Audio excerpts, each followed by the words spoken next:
Hello folks, J. Scott Phillips here, and this is my BookTube Newbie Tag. So at my age, it's nice to be a newbie at something. So I got my list of specific questions here, and I'll be glad to answer them one by one. So here we go. Why did you start this channel? Now for me, probably true for a lot of BookTubers in the last couple of years, it came on me during COVID, during the quarantine. I had never heard of BookTube before. Watched some YouTube once in a while, but I found myself largely out of work at the time, and that was distressing to me. I had a lot of time on my hands, and I thought, well, nothing else, I can read more, get a lot more reading done. But I found that during those fairly stressful months, I didn't have the peace of mind to read. I couldn't concentrate on it. My mind kept wandering off to try to, got to solve this problem, I got to solve that, how am I going to get through this, how am I going to pay for that, things like that. I wasn't really in a reading mood, although intellectually I wanted to read, or just emotionally, I needed that relaxation, that escape. A lot of people will like to read for that. And I couldn't do it. I was just trapped in my own head. And I found BookTube as a result. I had started a couple of books and I just couldn't get into it. Maybe if I knew something more about this book, and I thought, I'll check YouTube.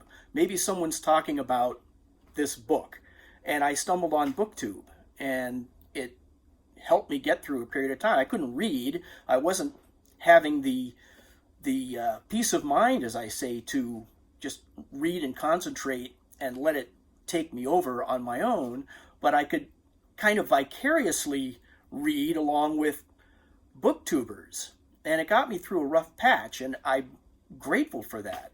After a couple of months of that quarantine, and work started to trickle back in, and kind of got back on track. A little struggle still for a little while, but my peace of mind came back.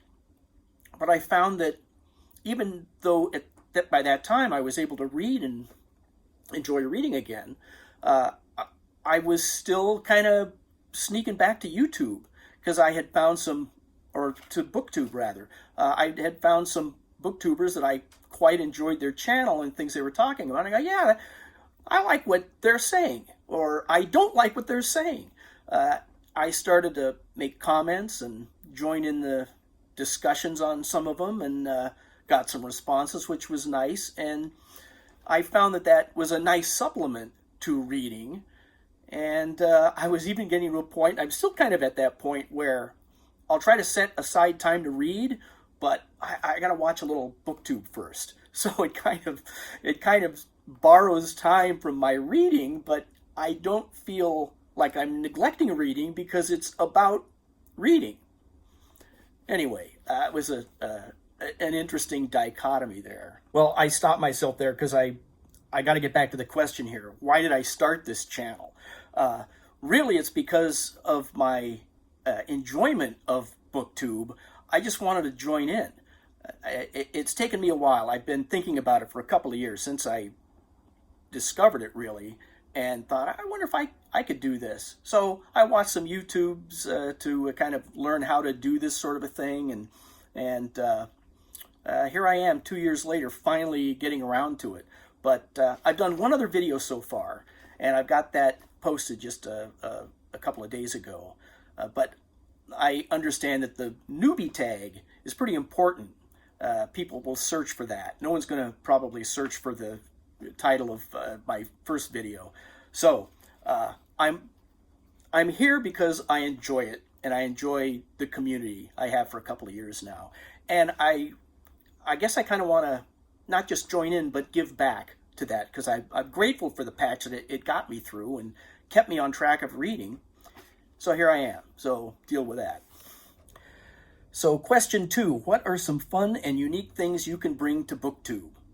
Well, the fun part, I feel like I'm taking that from BookTube. I'm getting a lot of fun with BookTube. Hopefully I can bring some fun, but I know I'm getting some fun from it. Unique things, well, I've had a couple of years to think about some of the things I might want to do on the channel, and one of them is that my background is in art.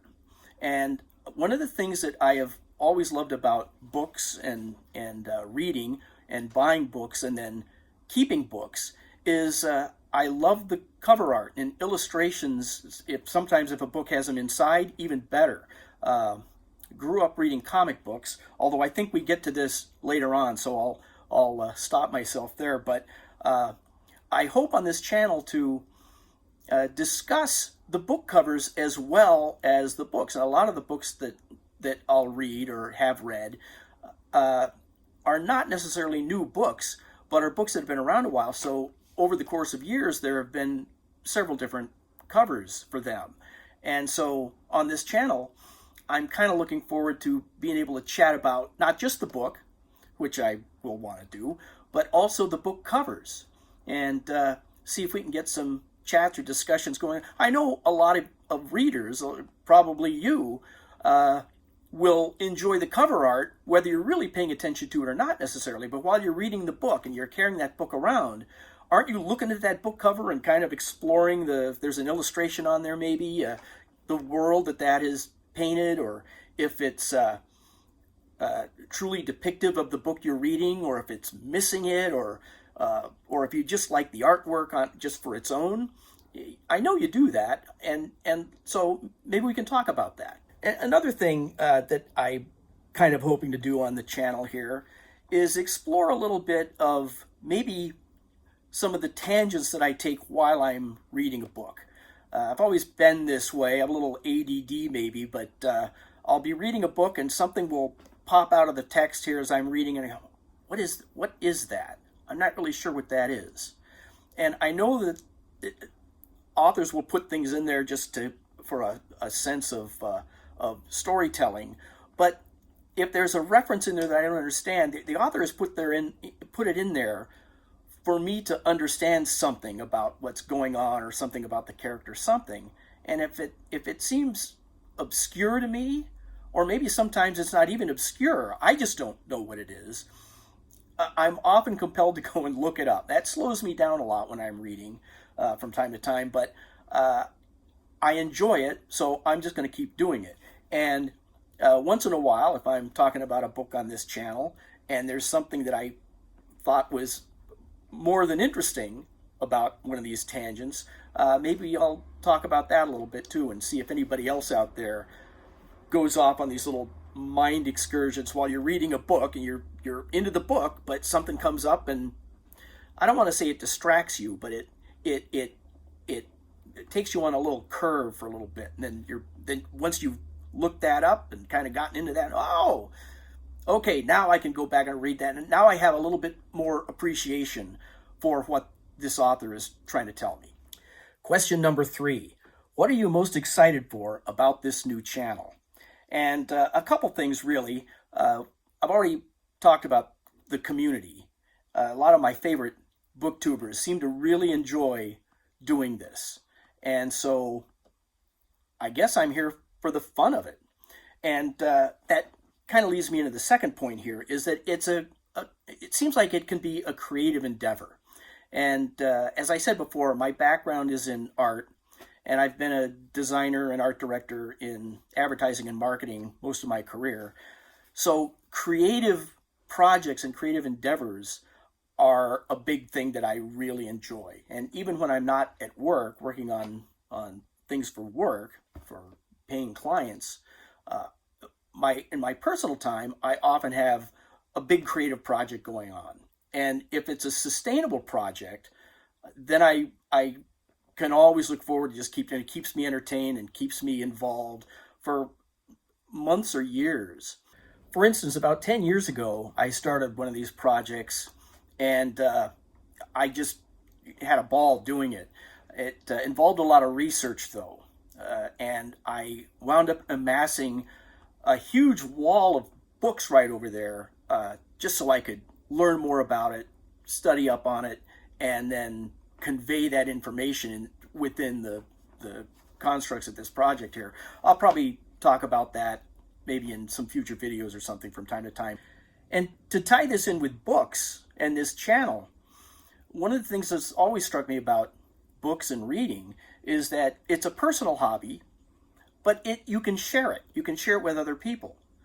And BookTube seems like it's a great way to do that, to talk with even more people about it, hearing about what you think about the books you like to read. So it's all personal, but it's shareable. So I hope to be doing that. Question number 4. Why do you love reading? Now, I've watched a lot of these newbie tags, and it's surprising how many people don't have a real answer to it. Because it just seems so obvious. Why wouldn't, if you're watching a channel like this, you must love reading. So it's just kind of a given, I guess. But if I analyze it, if I go back, what led to it, my mother loved to read. And when I was, even before I can think of my earliest memory, I was already being read to all the time. Maybe a lot of you have had that experience in your background as well, with your mother or your parents have just read to you. And by the time I was maybe 4, or certainly by the time I was 5, I could already read. I hadn't started going to school yet, but my mother would teach me pointed words and get me to pronounce them out so that I could read these books myself. They were nothing, no kinds of tomes or anything. They were children's books, but I was reading them and reading probably a little ahead of my pay grade there, but I was already enjoying reading. One of the things that kept me reading was, as a kid, and I guess still today, but early on, I always had a lot of questions about things. And they were often questions that my parents or other people that I might talk to didn't have a solid answer. They might have theories or speculate or come up with something just to give me some kind of an answer, maybe just to shut me up or something. But I just had a curiosity. And I found fairly early on that I could find answers in books.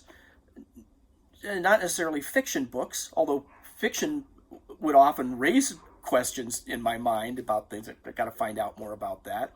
But anything you want to know in the world, you can find answers in books. And that's one of the great things about reading, I think. And I'll bet so do you too. The other thing is about reading is that it inspires ideas. You'll want to, things that you enjoy, you want to do yourself. And so I've tried writing from time to time. I've enjoyed some writing. I don't do much of it or a lot of it. Never been very successful at it. Never really tried to do it as a living or anything. But other things that you come across a reading will spark interests, obviously. And a lot of those things you want to try yourself. So it just keeps feeding you new ideas your entire lifetime. And then that's something that you can share. And so that's why we're all here. Question number 5. What book or series got you into reading? Well, it wasn't really a book I guess you could call it a series. It was Superman comics. When I was about 5 or 6 years old, I got my first Superman comic book. And I still have it. I got a lot of Superman and Batman and any of the books in that line. Superboy, Action Comics, Adventure, Supergirl, World's Finest, Batman, Detective. I read all those old Silver Age stuff in the very early 60s, and I loved that. At some point, I started reading Mad Magazine, and I loved Mad Magazine. That was great. It seemed a little too advanced for me, I shouldn't be reading some of this stuff, but my dad would buy it for me, and I just loved it. Probably was something that also got me into art. Both of those, Superman, or the early DC comics, and Mad Magazine, inspired a lot of artistic thoughts and expression for me, and I wanted I started copying Mad Magazine in particular. As far as reading actual books, I have one clear memory. I was in the 6th grade, and one day after lunch, we came into the classroom, and I don't know if our teacher was tired or didn't have a lesson planned, or this might be the genius of it. She just wanted to get us reading. We had a bookcase in the back of the classroom that had all kinds of books there, from the scholastic books and some others. And she said, for the next hour, I just want everybody to go back and pick a book off that shelf there. And for the next hour, you're just going to sit quietly at your desk and you're going to read. That's all you're going to do. That's what our lesson is today. And so we all went back there, and I pulled this book off the shelf. The First Men in the World. And it was about cavemen and how we learned about cavemen. And I kind of want to talk about it now, but maybe I'll do another video about this at some point. But I sat there reading this book, and I remember sitting in class, and I can even remember the desk and the position in the classroom it was as I'm reading that book. And I was turning the pages, it started going, and I couldn't put it down. At the end of that hour, I was upset that we couldn't why can't we just do this for the rest of the day? Why do we have to stop now and learn about arithmetic or whatever it was? So that was a big turning point in me, because I didn't own that book, but that it was through the Scholastic book series. And so I ordered that book, or my parents ordered the book for me. And so I still have the very edition there right to this day. Then when I got into late junior high and high school, I was watching Star Trek by then, the original series on its first run, and loved science fiction. And I saw the movie The Time Machine. And my dad, I think, told me, it's based on a book. And so I wanted to read that book. And for my birthday or Christmas, one of those, I got the paperback book of The Time Machine and loved that book. And that's going to be another video at some point, I'm sure. Question number 6. What questions would you ask your favorite booktubers?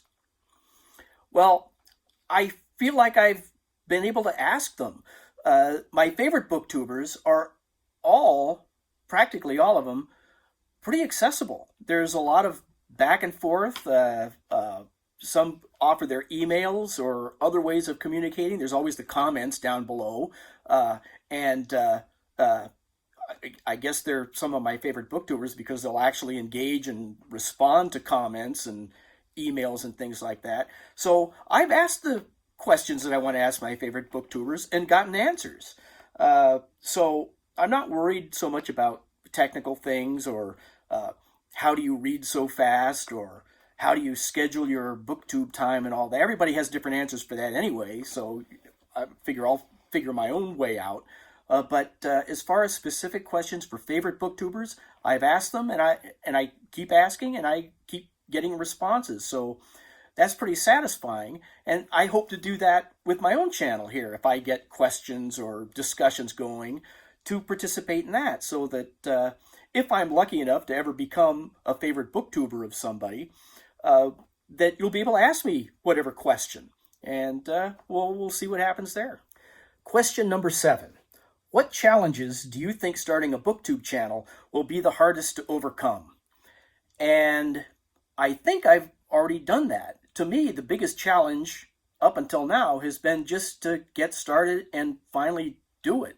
After a year or more of thinking about it and having ideas and wanting to try it and a couple of false starts and things, I finally got off my butt and did it and went through the whole process, edited together a video, and launched it just a few days ago, finally. And that was a tough one. I don't know what the other challenges are going to be yet, except one that I learned while I was doing that first video and putting it all together and editing it and all that, and that is to keep it short. And as far as keeping it short, question number 8, when did you start reading? 1960. Question number 9, where do you read? Well, right here. I've got this nice comfy chair right here, and there's a couch right there that I can stretch out on and read from time to time. And then this is a back room in the house, this library, but I've got the living room out there that I will read out there from time to time. And ever since I was a little kid, I've always been a night owl. I would sit up and read in bed. I'm not able to do that so well anymore. At this point in my life, I hate to admit this. Don't tell anybody. This is just between you and me. But if I'm lying in bed reading, I'll tend to drop off, and so I never really get more than a couple pages before it's morning, and then I got to go to work, and I don't get to come back and read until much later. So then I find if I'm sitting up, or at least if I'm going to lie down on the couch right there, I don't know what the difference is, but if I go to bed, if I take a book to bed to read, I'm out like a light. Now, whenever I am going out, I will usually take a book with me, because you never know when you're going to get stuck somewhere and waiting in a line or whatever, or waiting for somebody to show up, or in a waiting room or whatever it is. I'll have a book with me. And so I can get a lot of reading time kind of on the side by doing that. One of my favorite places to read in the world, I don't get to do this very often, but I love New York City. And Bryant Park in New York City in Midtown is, for me, a reading mecca. I just love going there and taking a book and plopping down on a bench there. And talking about it now sounds like kind of an old man kind of thing to do, feeding the pigeons and all that. Pigeons can take care of themselves, but it's right next to the New York Public Library, or right behind it actually, and just the comings and goings of the people in the streets there in New York City, reading a book, and off I go. That's great. And I wish I could do this today, but one of my favorite places ever to have read, can never go back now, but I went to Cal State Fullerton, and in the CSUF Student Union, it used to be, it's not there now, but it used to be in the basement of the science building. And I would go down there between classes and start to study, but I'd have that book with me. And I remember many times that I would plop down on one of those couches and read a book. Instead of doing my homework, I'd read books. And I got through a lot of books during my college years down in that basement in the old student union, and it was great. I'm not keeping it as short as I was hoping to, am I? So question number 10, what kind of books do you like to read? Well, science fiction has been a big genre that I've loved since I can remember. So there's that, and then biographies. I would get interested in a particular person and want to learn about them, and those are great because I feel like biographies cover anything you might enjoy reading, whatever genre it might be. There's somebody who has lived that kind of a life, and if you like history, then what better way to read about history than through the life of particular people that lived it. Now, I say science fiction, not many people have lived the science fiction life, but there are those that have written science fiction that have very interesting life stories. Science itself, I love learning about how things work, how things operate, why things are the way they are, where things came from. Like that first book I was talking about, There First Men in the World, that might have been the first science book I ever read. As juvenile as it was, it sparked a lot of, it gave me answers for questions that I wasn't even really asking yet. But so science, and then history. Again, learning about why things are, where things came from. I love that kind of stuff. And then folklore. Some of the earlier books that I read were about the Greek and Roman gods, and the Norse gods, and Irish folklore. I love Irish folklore. So those are some of and almost anything else really. But those are some of the genres that I go back to over and over again. And then finally, question 11. What does your book collection look like? Well, you see the tip of the iceberg right here, but I am sitting in a very large room surrounded by books on all walls, and at some point I'll do a bookshelf tour. I'll probably have to do a bookcase tour, but there's not a room in this house, except maybe for the kitchen, that doesn't have books in it. And even in the kitchen, there's a few cookbooks. Not that I read much of those, but they're in there. Those count. Those are books. So we'll cover that in future videos and maybe show you around the place a little bit. But I got to be surrounded by books, or I can't relax. So that's the BookTube Newbie Tag. All the questions there. But now I've got a question. In the BookTube world, how long are you considered a newbie? Does it depend? Is it a certain number of videos that you've got to put up? Is it a certain length of time that you're doing BookTube videos? Something else? I don't know. I wonder how long am I going to be a newbie? Is it by the number of subscribers? What? I don't know. Let me know what you think. And there you have it. I do have one other video that's up already, hope to be followed by more. The one that I have up is about Robert Silverberg's science fiction novel, 1972, Dying Inside. So maybe you'll feel like watching that. If you do, let me know what you think of that. And I had fun answering these questions here, and hope to continue with some more videos in the near future. So stay tuned, and we'll talk to you later. Thanks a lot.